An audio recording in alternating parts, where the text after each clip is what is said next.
Kuyinto akwazi ukukhuluma nawe kwi-channel kama uPastor Ningi.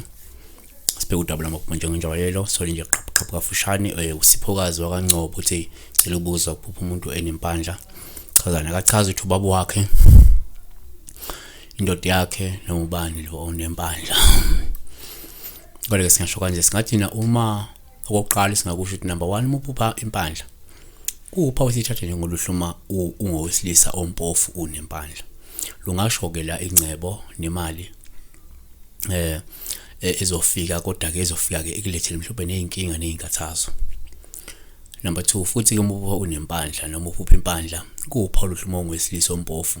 Lokho kungasho nje inhlanhla nesibusiso noma ukuthi usukuzochuma uphinde uphile impilo emnandi.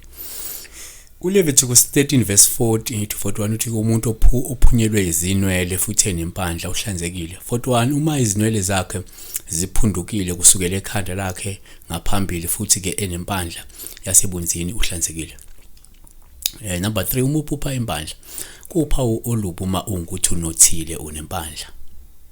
Ngoba lapho kungasho ukuthi ngenzeka uzolahlekelwa udumo, ingcebo noma ke isithunzi ngendlela engalindelekile. Number 4 uma uphupha futhi impandla kuphawu olubi uma wethuswa ukuba nempandla. Ngabe umpofu noma ucebile. Lokhu kuphawu sithanda nje ongasho ibhadi olungasho mhlophe ihlazo noma ukululazeka nokuphela kodumo noma ke isimo esikhathile phansi isithunzi. 2 Amakhosi esibili chapter 2 verse 23 wenyuka lapho waya eBhethele.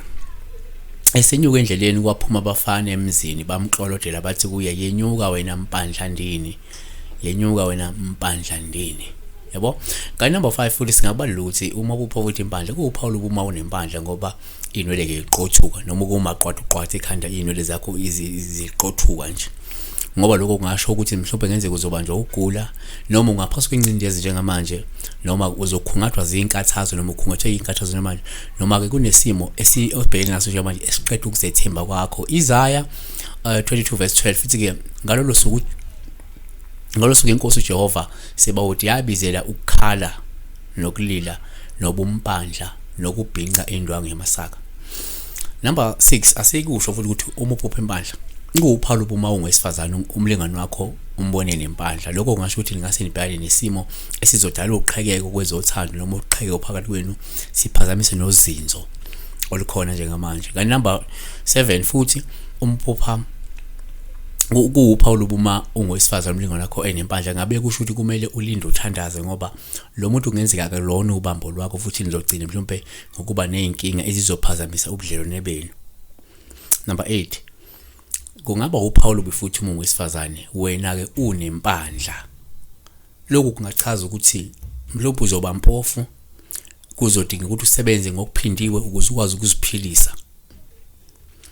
Number 9 futhi uma uphupha kuphawu uma ungowesifazane unempandla. Lokho kungasho mhlawumbe ukuthi kungenzeka wena kuzoba nzima kwena ukuthola umlingani ozozibophezela kuwena ngokweqiniso. Isaiah 3 verse 17 uthi ke ngalokho inkosi ke iyakuzenza izimpandla izinkakhayi zamadodakazi yaseSiyoni uJehova awanqunise. Yabo? Siyabonga kakhulu, may God bless you.